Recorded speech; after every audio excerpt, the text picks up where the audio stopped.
É isso aí, pessoal. Hoje começamos com o Joel Embiid, o jogador da semana. Nem apresentei, nem falei do Curtinhas do BL, do resumo da semana.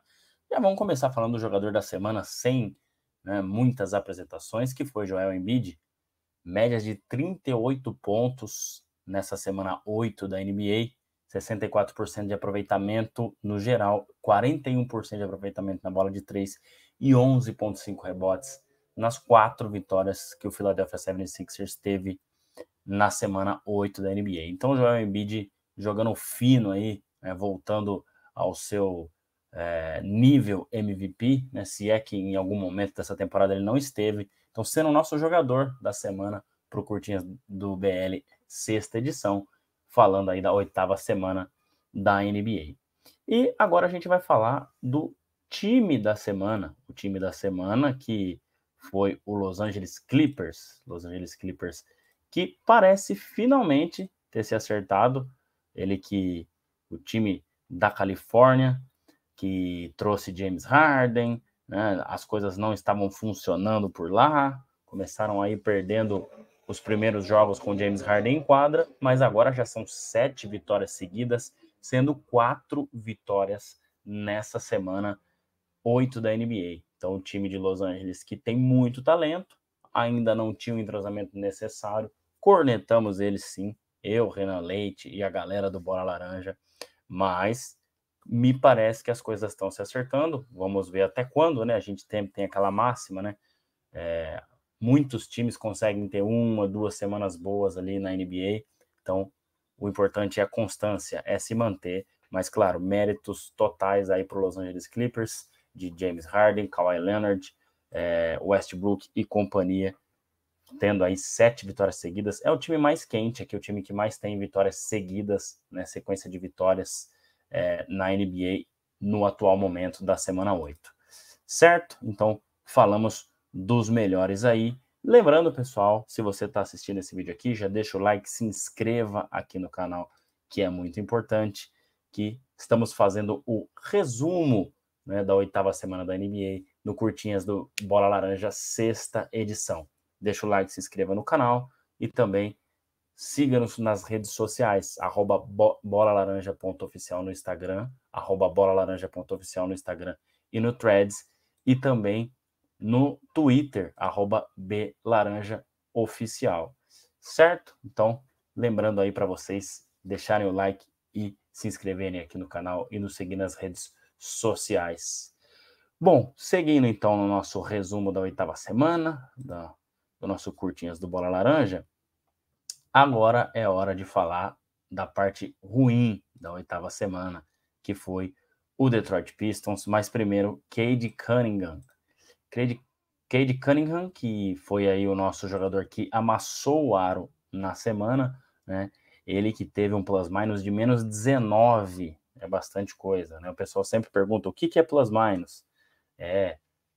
Vou dar um exemplo rápido aqui novamente, né? Se o jogador fica em quadra e o time dele está vencendo por 10 pontos no período que ele ficou em quadra, o plus-minus dele é de mais 10. Ele vai para o banco, retorna e o time dele vence por 5 pontos nesse período em que ele retornou. Então ele já tinha mais 10, adiciona-se mais 5, o plus-minus dele vai para mais 15.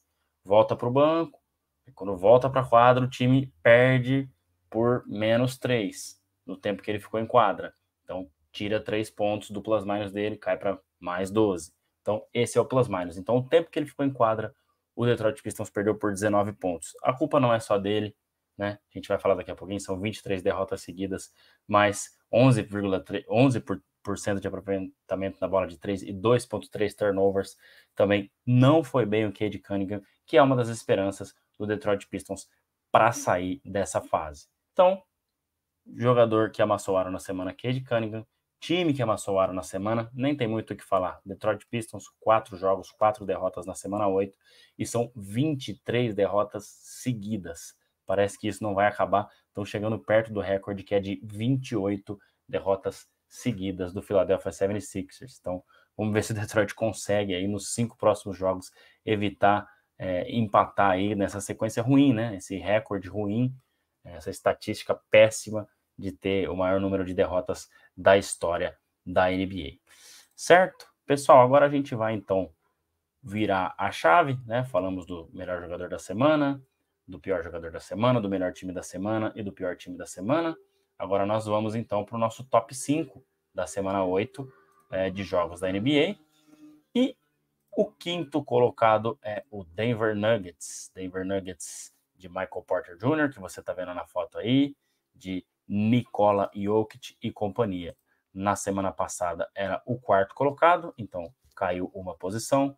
Teve 3 vitórias e uma derrota na semana 8 e é o quarto colocado no Oeste, tá? Então caiu uma posição no nosso top 5 semanal. O Nuggets tem começado muito bem os jogos, né? Sendo esmagador, conseguindo abrir boas distâncias aí, geralmente por 2 dígitos, mas não tem conseguido manter, sustentar isso. Então é um problema a ser corrigido que o Michael Malone vai ter que conversar com a galera aí para tentar manter, talvez não esse ímpeto tão forte do início do jogo, mas pelo menos para conseguir manter, né? O time não tem conseguido levar isso para os outros quartos, né? Ainda tem tido problemas com o banco de reservas. É um time que, quando os titulares estão em quadra, é um time esmagador, né? Mas quando tem que entrar algum dos reservas, não é só um especificamente, né? Alguns dos reservas, que já falei aqui em outros momentos, tem alguns jovens, né? Não consegue manter aquele ímpeto, né? E o time cai de produção. Então, eu acho que o Nuggets vai sim para o mercado nessa trade deadline, justamente porque precisa trazer uma ou outra peça, coisas pontuais, né? Não são, talvez, alguns jogadores mais experientes, né? Vamos lembrar que perdeu Bruce Brown e Jeff Green, e não conseguiu, talvez, trazer esses jogadores cascudos, né? Experientes. Então, acho que eles vão ao mercado. No mais, acredito que eles sabem a hora de pisar no acelerador, né? Acho que faltam algumas coisinhas aí para ajustar, mas continua sendo um dos grandes candidatos, né? O favorito a defender o título aí, um dos melhores times na NBA hoje. Então, acho que o torcedor do Nuggets não tem que ficar muito preocupado, mas claro, tem que fazer esses ajustes aí. Na semana 9, que se inicia agora, né? Na data de amanhã, na data de hoje, na verdade, né? Estamos gravando no dia 19/12, tá? Então, hoje à noite já tá rolando o jogo, né? Daqui a pouquinho já deve começar, né, os jogos. Ele vai jogar, então, nessa semana 9 com o Dallas em casa, Toronto fora, Brooklyn fora, Hornets fora e Golden State em casa na segunda que vem, do dia do jogo de Natal, tá? Então, são esses os jogos, né? Os 5 jogos, né? Semana cheia aí pro Denver, até a noite de Natal. O quarto colocado é o Philadelphia 76ers. 76ers que estava fora do top 5 na semana anterior, né? E agora estão de volta, né? Tiveram uma sequência aí um pouco mais fácil, mas estão de volta. Na semana passada não eram para eles terem ficado fora do nosso top 5, mas acabei colocando o Lakers devido às boas atuações e também ao título, né, da Copa NBA. Então, o Sixers tem 18 vitórias e 7 derrotas, é o terceiro colocado no leste e teve 4 vitórias nessa semana 8, tá? Apesar, né, acabei de citar aqui do calendário fácil, ele tá com 6 vitórias seguidas contra times inferiores, né? Washington Wizards, Charlotte Hornets, enfim, alguns times inferiores, né? Ele enfrentou nesses 6 jogos, mas a gente acaba vendo times perderem jogos considerados aí ganhos, né? Jogos fáceis. Então, o Sixers não deixou isso acontecer, pisou fundo no acelerador e venceu todos os jogos, fez o trabalho que tinha que ser feito.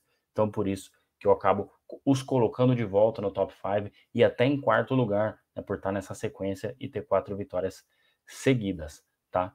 É claro que essas vitórias fáceis acabam mascarando um pouco os números, né? Mas eles pularam de 15º para quinto em eficiência defensiva, que era uma coisa que o time tinha que corrigir. A gente vai ver esse número cair novamente, provavelmente contra times um pouco mais fortes, né? Já que o Sixers vai ter mais dificuldade para defender, mas eles conseguiram melhorar nesse quesito e, com isso, eles entram agora para o patamar de ser o único time que é top 5 de defesa e de ataque na NBA.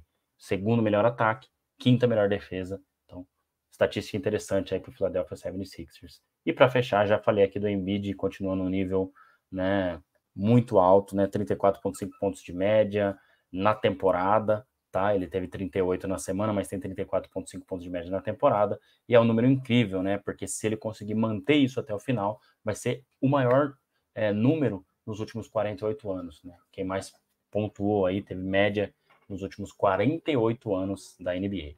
Semana 9, então, também joga na noite de Natal, que é na próxima segunda-feira, mas até lá joga contra o Chicago Bulls em casa, Minnesota Timberwolves em casa, Toronto Raptors em casa, e no dia de Natal joga fora contra o Miami Heat, certo?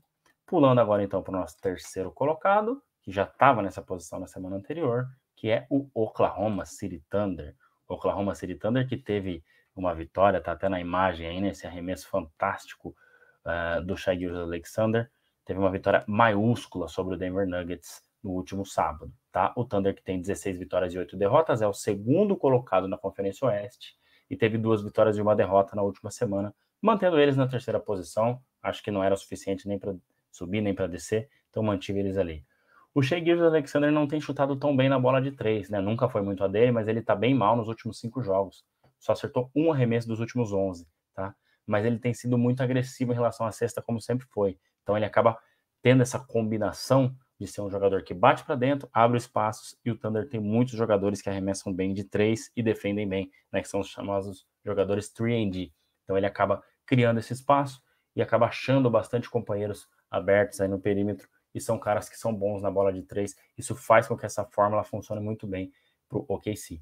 É um time muito jovem, corre muito bem a quadra e lidera a liga em pontos de contra-ataque. São 27,2 pontos por jogo gerados de contra-ataque. Isso é muito importante também. Claro que o vigor físico conta bastante, né? Muita gente jovem correndo bastante, mas é uma estatística interessante desse time do Thunder, tá? Eles ainda precisam melhorar contra os melhores times do Oeste, né? Os times que estão acima de 50% de aproveitamento, ou seja, tem mais vitórias do que derrotas, né? Eles estão com 4 vitórias e 6 derrotas, e essa semana vão ter alguns jogos aí para tentar melhorar isso, tá? Jogam contra o Memphis em casa, é um time que está abaixo disso, então não conta, mas jogam contra o Clippers e contra o Lakers também em casa. Então são esses 3 jogos, sendo 2 contra times que têm mais de 50% de aproveitamento, algo que eles precisam melhorar, e também uma boa oportunidade para o Oklahoma City Thunder. Minnesota Timberwolves, pulando para o nosso segundo colocado, tá? Era primeiro na última semana, teve 2 vitórias e 1 derrota, tá? 19 vitórias e 5 derrotas no total, 2 vitórias e 1 derrota na semana 8, né? E é o primeiro colocado na Conferência Oeste, tá? Eles continuam com a melhor defesa da liga, algo que eu sempre gosto de pontuar aqui, de chamar atenção, porque a gente, né, sempre pensa a longo prazo, times fortes nos playoffs, claro, sempre tem boas defesas, tá? Foi derrotado pelo Pelicans nessa semana, mas jogou sem o Anthony Edwards, tá? Mas é uma derrota considerável.